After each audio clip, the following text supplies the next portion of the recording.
Welcome to the All About Us podcast, where we explore the stories, passions, and ideas that shape how we connect and create and impact across the world. I'm your host, Carl Allen. Today's guest has dedicated her career to helping others succeed, not in boardrooms, but in communities where opportunities can change lives.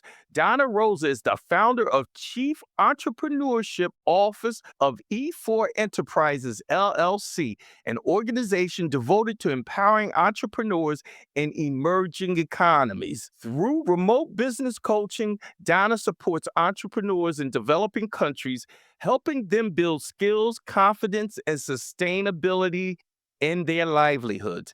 After years in the corporate world, she transitioned into international development, working with micro enterprises and small businesses across Africa, the Caribbean, Eastern Europe, Central America, the Middle East, and Russia. Quite a spread there. Her mission combines business strategy, compassion, global collaboration to fight poverty and strengthen local economies. Donna also manages a food security program that advocates for the use of food science and value addition for developing countries, mentors entrepreneurs in Africa, and serves on several boards dedicated to sustainable growth and clean energy solutions. Today, we talk about how remote business coaching works, why it's essential in emerging markets, and what we can all learn from entrepreneurs who build from the ground up. Donna, it is an honor to have you here. Let's begin. How are you Great. doing Thank you for today? that wonderful introduction. Yeah, I'm good, thanks. On this That's Friday afternoon. Donna, can you start by sharing a bit about your professional journey and how you went from corporate world to working in international development? Yeah, that's like two really different things. I spent most of my career in the food industry. I actually got a degree in food science and nutrition, and I started working in a laboratory, and I didn't like that very much. And so I went and got an MBA. So I got onto the transferred to the business side of the food industry. And I was there for like years and years and decades. And then I was fortunate enough to get an expat assignment in Zurich, Switzerland with a flavor ingredient company. And I really loved it. But then while I was there, the company merged or bought another company and they closed the office where I came from in the States. And so essentially I got laid off on another continent and I just started thinking about, well, you know what? I want to do something else, but I didn't know what. Like of all the millions of jobs in the world, I didn't know. All I knew was one job I didn't want to do. And it took a lot of soul searching and a lot of internet searching and a lot of research to figure out. I kind of got this sort of thought in my head, what skills do I have? And I realized that I had accumulated a lot of business skills. And my thought was, I could die with it in my head or I could share it with the people who need it most. And then that was people in, low income countries. And I always loved international work anyway. And it just took me a while, but I figured out how to get in. So Well, being in the food industry, and I have a lab experience also. How did you develop a business background from that? Well, about 3 years into my food career, I went and got an MBA. Okay. So I wanted to get onto the business side, and it still took me a couple of years to get into, let's call it the equivalent of product management. And so I got into, and then I got into business unit management and selling and, the business side of it. So I just worked my way into it. What inspired that transition? Was there a specific turning point when you knew you wanted to focus on global entrepreneurship? Yeah, it took me a while to get to that. I wanted to help entrepreneurs. I started with I want to help startups, and then I figured out that in the states here, they have plenty of help. A startup. There's all kinds of help for these people and support and whatever.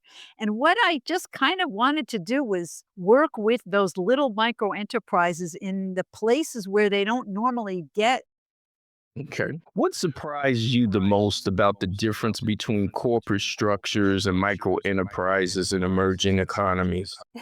They couldn't be more different. I mean, as you can imagine, well, corporate world is very structured and they have a lot of rules and, politics and whatever. Working with very small companies, usually one person companies or maybe a little larger, there are no rules really. And I feel like I can make a bigger difference with them because they have very few business skills. And so I guess I felt like my impact would be better, would be better with these entrepreneurs. And I learned a lot about their businesses too. That's part of the fun of it because every business is different. And yeah, just taking business concepts and boiling it down to very, very basic level. Okay. What surprised you the most about the difference between corporate structures and the micro enterprises in those economies? A small farm in South Africa, you don't have any of that. It's like, what do these people need and how can I help them? And how can I share my business knowledge? So it's just, you can imagine how different it is. Okay. Tell us about the E4 Enterprises. What does that name stand for, and how did the idea take shape? Yeah, so it stands so it's for the number 4 and it's empowering entrepreneurs in emerging economies. And it just kind of had an alliteration to it. That's how I came up with it. I'm like, well, I wanted a name that said what I do. And so if all they saw is the name, well, maybe empower you might know what that is. But I got the idea for it back 10 years ago. I was doing an assignment in Liberia and I was helping women-led agribusinesses with business plans. And after I did it, I thought for number 1, they needed more follow-up. I was only there for a few months and then they sent me home. And I'm like, that's not going to help them. And number 2, I thought, I could do this remotely, like just work with them once a week or something over the computer.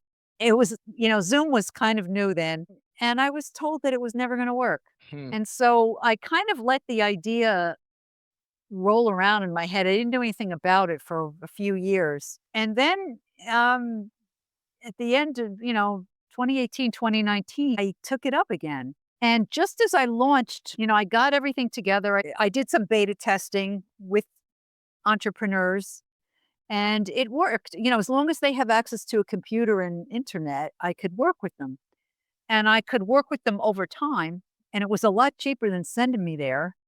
And it was a lot more time efficient. There was a lot of, advantages to it. So I set up this business and it was January of 2020 and just after, of course, COVID hit and everything shut down. Like nobody was even doing anything remote or otherwise. Exactly. But then when, around May or so, when companies started to come online again, I didn't have to have that conversation about, is this going to work remotely? Because it forced everybody had to do things remotely and nobody wants to answer me the question, is this going to work? So it was kind of a blessing because I never had to go there. Okay. When you say empowering entrepreneurs in emerging economies, what does that empowerment look like in practice? Yeah, it's helping them either start or grow a business so that they could have their own livelihoods, so that they could have their own incomes, so they can make enough money to send their kids to school or feed their families or whatever, everyone needs money.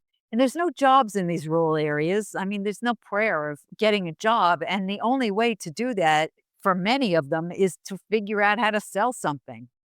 So, and a lot of them were selling stuff, but they didn't have anyone to teach them even the basics about financial record keeping or marketing or just, how to manage their business, and there just wasn't enough of that. So I just figured that, that's what they need most. Okay. How do you identify or connect with entrepreneurs who need your support? Normally, I work with organizations, so I don't market my business to the entrepreneurs themselves because they could never afford it, and I wouldn't know where to find them. And so I do most of it on LinkedIn. So it's mostly organizations that have an interest in supporting entrepreneurship.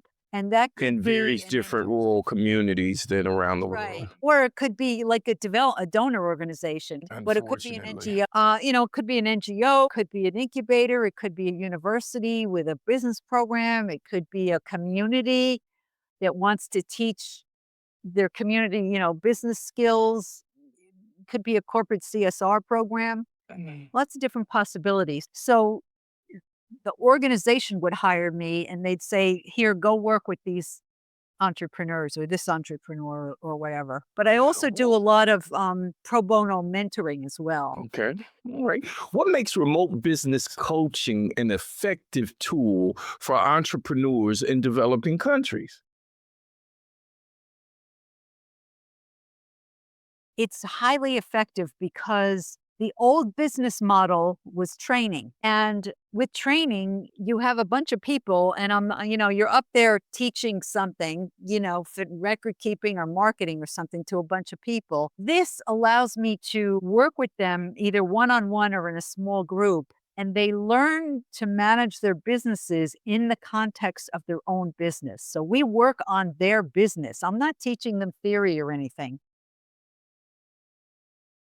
Figure out with them what they most need, and I work with them, and then they learn much better that way. I mentioned before it's a lot cheaper. We're doing it from home. Nobody has to take off of work. You don't have the overhead of traveling, and I can work with them over months instead of just sending me in and doing training and leaving, and then they don't know what to do after that. So a lot of advantages. Like myself, much of your work is focused on micro enterprises in Africa.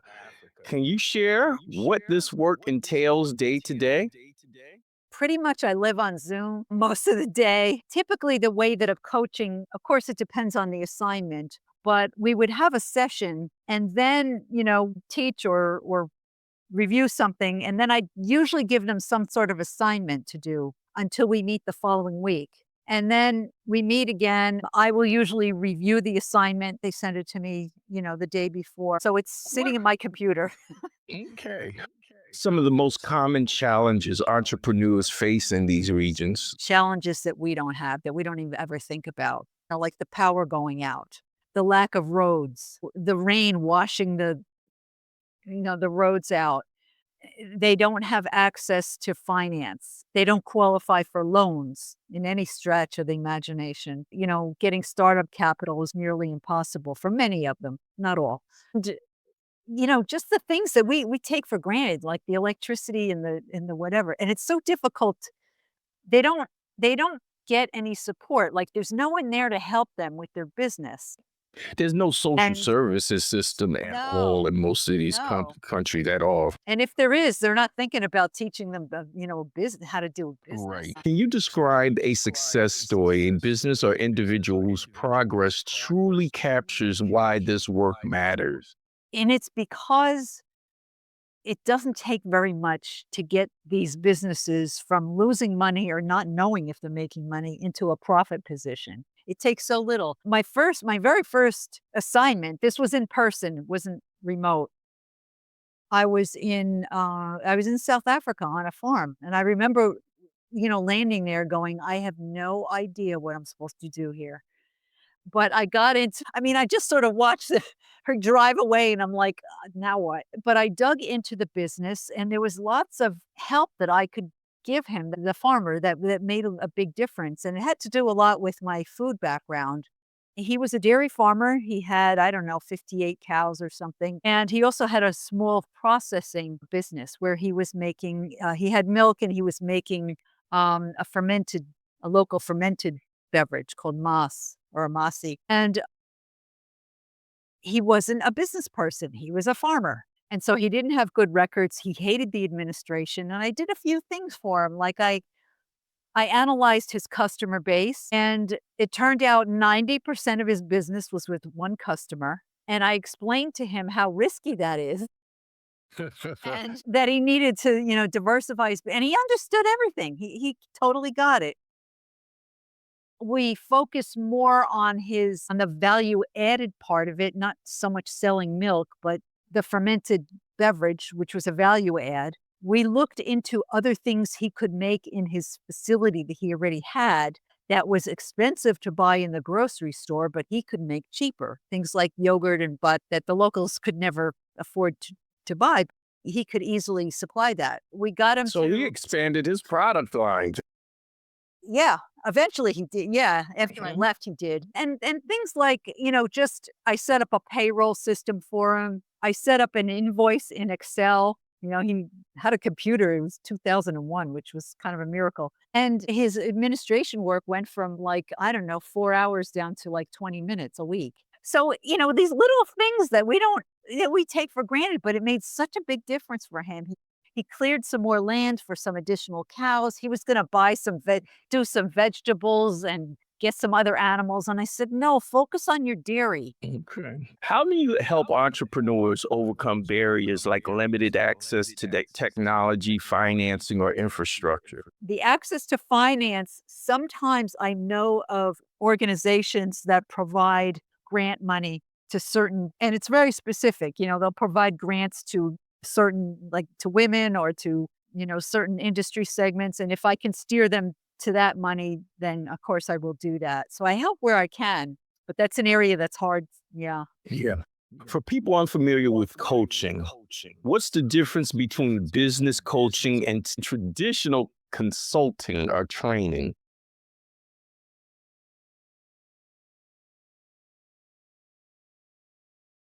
Uh, a subset of consulting. I'm actually consulting with them, but I'm their coach, just the way that you would be, a football coach or any kind of sports coach. I try to get the best out of them. I work with them and I pull out, the best. And that's like it's a small scale kind of thing. And training is something, I think, the way I define it is something that you do with a group of people and you communicate certain concepts with coaching. Right.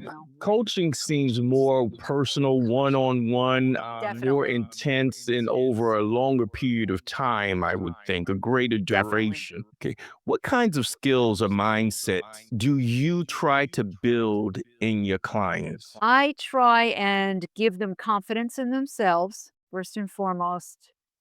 I try to give them a business mindset to think about profits, think about what you're doing. I provide structure for them because they often don't have structure and they don't keep records and write down their expenses and their Often, do you find yourself having to adapt your coaching approach to different cultural and economic contexts at all? I do. And there's some of that, but the adaptation is more to the individual and the individual business rather than the cultures or the country or anything else. You know, a lot of the principles are pretty much the same. So I have to adapt what I do more for the individual than for anything else.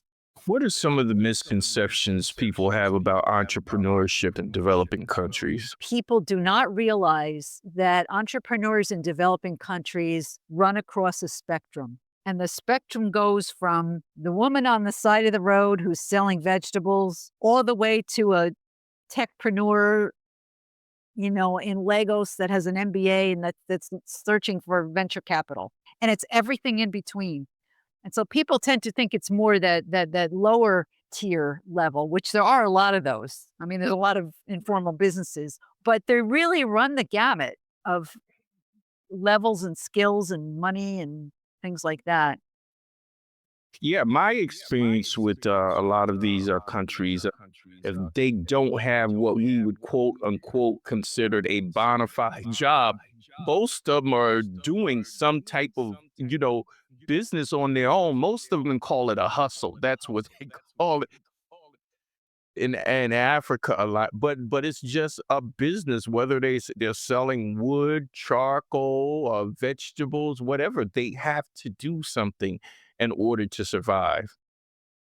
That's what I was saying before. They have to figure out how to sell something because that's, You also work in global food security, advocating for the use of food science to add value in developing countries. Can you tell us more about that mission? yeah, that came out of my food processing background. Once I got out into the field, I started off doing this in person before I went remote. And I started working with a lot of agribusinesses and a lot of farms just because my background was food and they like that. But once I started working, I just noticed how everything, particularly in Africa, is commodity driven. When you have that, nobody makes money. And I thought they could add a lot of value to their food products if they would incorporate food processing and food science and food technology and come out with products that have higher value. They would make much better profits. The market is there for this stuff. And it also helps reduce waste because when the crops all ripen at the same time, there's more usually than the community can absorb. A lot of it goes to waste. It sits out and it goes bad. And so not only is there too much and people can't eat it because it's fresh, then there's not enough food in the hungry season. And that food goes to waste and it contributes to climate issues because it creates climate change gases. So I thought if we could just take those tomatoes or whatever it is and put them in a form where it will keep for a while, like you dried or canned or something like that. That's just an example. It would solve a lot of problems, and the aid community never paid that much attention to that. They were always focused on the farming and the fertilizing and the nutrition, which we need all that. But there's this food processing part of it that you're ignoring. It's changed recently, in the most recent years. They sort of started to come around and realize that Africa needed this. But Africa sends cashews to Asia and they process over there and then it comes back. And a lot of times this stuff comes right back to Africa in processed form and they're paying a That's lot of money crazy. for it. This makes me nuts. Yeah, it's crazy because yeah, like you said, the processing and the packaging, they really it's really a problem. How can Yeah. small scale entrepreneurs in the food sector help address issues like hunger and nutrition? To me, those are the ones that really address the hunger and the nutrition. At least the ones I've worked with, they are very cognizant of what their community needs, and they want to help their community, and they're very aware of the need for nutrition and nutritious foods. And so often, when they go into business, they'll develop organic fertilizers, not chemical stuff, just because that's what's available to them. Or they'll use local ingredients because that's what they have, to the extent that they can. And so it helps with the local supply chain that they're doing everything locally. And then and they can do it at a cost that people can afford. And so it's these local businesses that I think are making the biggest difference in the welfare of the communities. What role does innovation play in transforming local food systems and reducing waste? But I would recharacterize it more as creativity. So I don't think there's a lot of any innovation in terms of inventing new stuff for these developing countries. It's how do you apply what was already developed like 25 years ago somewhere in this context and make it cheap and make it simple and make it easy and make it work for them. One example would be for farmers, what I'm familiar with, there's a lot of apps coming online where they can track, weather conditions and the prices of commodities and things like this right on their phone. And so that makes it a lot more efficient. But the price had to come down and it had to be easy, not smartphones, but regular phones. And so it's a matter of, and some of them have gotten really creative. So, yeah. How do clean cook stove initiatives connect to your broader vision for sustainability and community health? Clean cook stoves are really important. This is something that I get involved with because I'm on a board of a foundation that does this. It's extremely dangerous to use charcoal or wood inside a house. It's like dragging your barbecue grill inside and firing it up. And there's a lot of deaths. I don't know the number, but it's a lot, hundreds of thousands or millions, and it's mostly Wow. children that inhale this stuff all day. So clean cook stoves and clean cooking is really important. The only fuel they usually have is charcoal or wood, and sometimes they get gas or ethanol or things. What I work on most is solar cooking. which has its limitations, but once you buy the little oven, it's like, I wouldn't even call it a stove, but it's like a little thing that catches the, the rays of the sun, and as long as it's sunny, the weather is sunny, then they can I've cook for never heard of free. that. Oh, really? That's something It's like new. a tinfoil box or a bowl, Okay. and you put it out in the sun, and there's all kinds of recipes that they and you put it in the sun, and it heats it up, and it cooks things. But it has to be sunny, it doesn't work in Right. the rainy season. Right. You mentor entrepreneurs in Africa through several programs.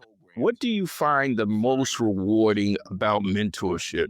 To them. No, they're How do you measure the impact of your work, not just in profits, but in empowerment and long term growth? yeah, usually any measurement is done by the organization usually and not me personally. So I don't have numbers. I mean, I know when the entrepreneurs I'm working with are learning what I'm teaching them and that they start to turn a profit. But large scale measurement is usually left to the organization, and it's a matter of what they want to measure.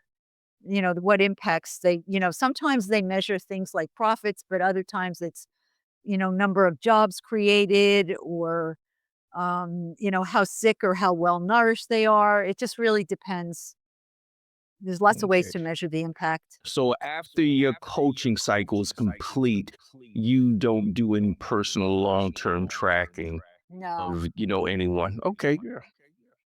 What have you learned from the entrepreneurs that you coach? How have they changed your own understanding of success? Learn and it's Okay. so How important are collaborations and networks in helping small businesses thrive in these developing countries and economies? they're really important, and on the other hand, there's not enough of them. They don't normally have a lot of opportunity to network. They have a community around them, which is good, but they often don't have the ability to network with other businesses very well, unless they're at a certain level where they have access to organizations and where they can network. So they have to be at a pretty mid to high level to be able to do that. Okay, we're reaching that part of the show, which is flip mode, where you get to ask me three questions. What are your three questions you'd like to ask me? I guess why did you pick me for your podcast? Well, once again, I have a staff. So, what I do is, I guess you or your representative went to the media company and you must have seen, the ad that they have me place at the media company, and you send in the forms and my staff takes a look at them and they decide. So that's kind of like, that's out of my hand, it initiated, because I'm the one who interfaces with the media company. But a lot of it is based upon the responses. You responded, my staff got it, they looked, you filled out all the paperwork correctly, they looked at what you submitted in the forms, and they said, yes, we have a show here. Okay, fair enough. So Thanks. I'm not on that back end of the process. Okay. Second question. Second, I would say, I started off audio and I really wasn't making any head when getting any downloads much doing audio, but audio in itself was a lot of work. And so then I jumped into video, and once again, I hired a whole staff and they pretty much took care of everything. But then when I started really looking at everything and started really breaking things down, I discovered that I couldn't leave everything in my staff's hand. So I had to go back in and reassess, okay, where can I improve the show the best with my personal skills? And it was on the audio end. So, not only do I record the show myself, I don't do any of the video editing, but I do all of the audio editing. Podcasting is just a lot of work. It is. And you have some people who do these shows by themselves because they have no choice. I have a team of 4 people, which I pay. I'm lucky to be able to, pay my staff. But what I do is I hire people overseas in these countries because they need the job, they need the income. And so all of my staff is international and works remote. But yeah, podcasting is a lot of work. I had a bunch of problems today, the equipment problems. It's like almost I mean, I have very expensive podcast equipment, but still, it's like almost every day something doesn't work the way it's supposed to. Or you're fiddling with this or this, the power pack or, the charger for something isn't working and is flickering and everything else. So it's just a cascade of individual fires that you have to handle just to start a show most times.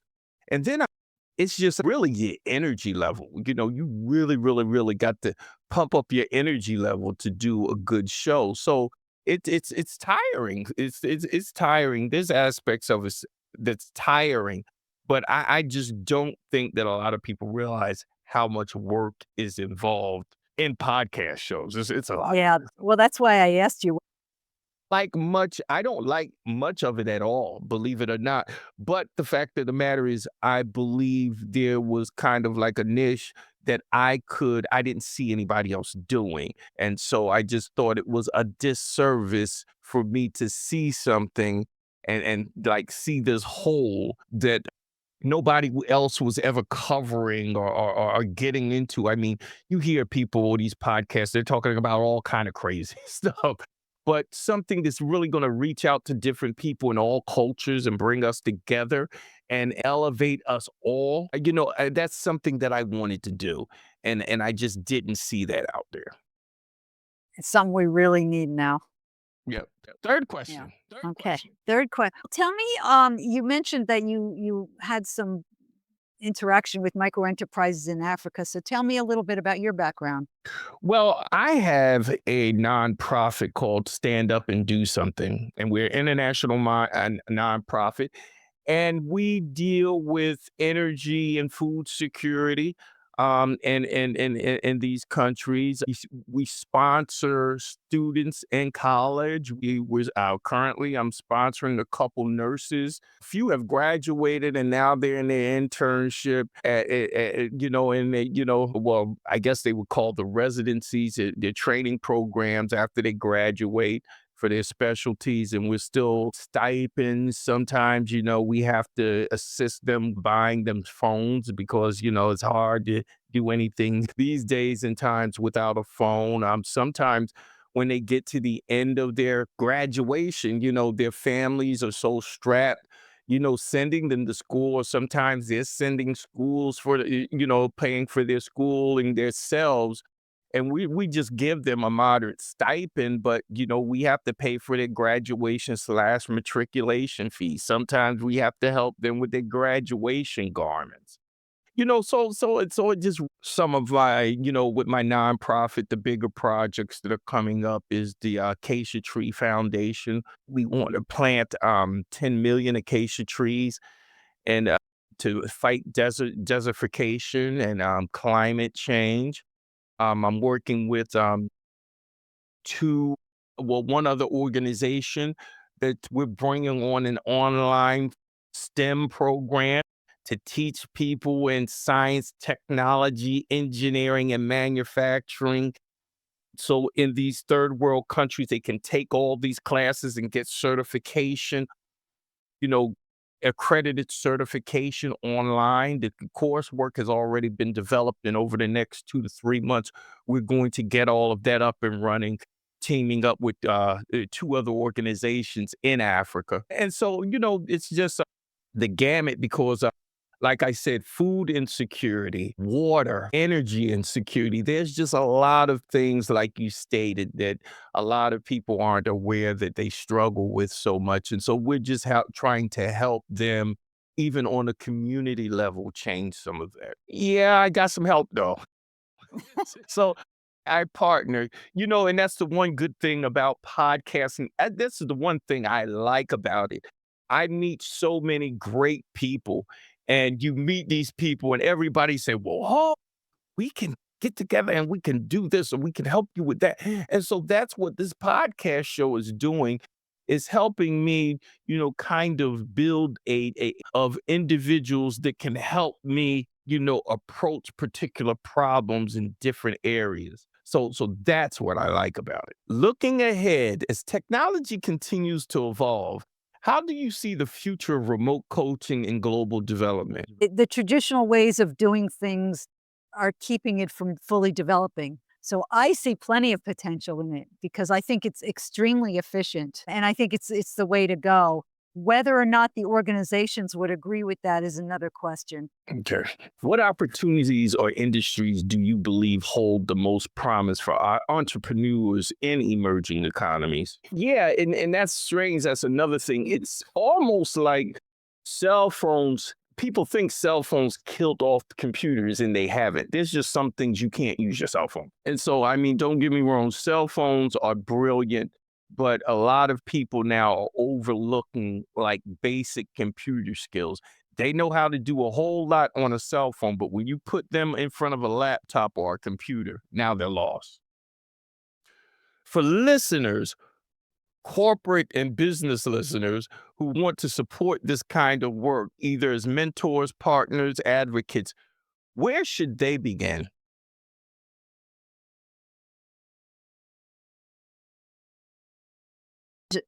When I tell people what I do, I don't even know I know very few people who do this work, like, with just this Okay. so I can't send them to wherever. If it's a corporation and they wanna set up a program where entrepreneurs are getting help, they can contact me and I can guide them where to go depending on what industry they're in and where they wanna work and things like that.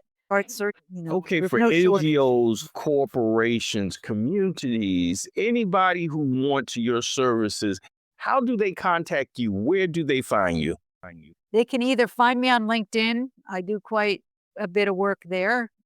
Donna Rosa, my name. And they can go to donnamrosa.com and they can look at all the, or not all, but many of the assignments that I've done and the work that I've done and the work that I do, and they can get more information there. And okay, all that information will be in the promos uh we create and the show notes. And finally, what vision continues to guide you as an empowerment and a bridge to the next generation of entrepreneurs around the world? To have an income that they feel comfortable with, have the skills that they need, and just the basics. Everybody should have enough food. Everybody should have a decent income. And to me, the best way to do that and create jobs is through entrepreneurship. And that's why I Okay. do what I do. Well, Donna, thank you for sharing your journey and for reminding us that entrepreneurship is not just about profit, it's about possibility. Your work shows how knowledge, mentorship, and compassion can help people build stronger futures for themselves and their communities. For our listeners, you can learn more about Donna's work at www.donnam or connect with her on LinkedIn to follow her ongoing projects with E4 Enterprises. This has been the All About Us podcast that celebrates connection, courage, and collaboration across borders. Until next time, stay empowered, stay curious, and stay connected.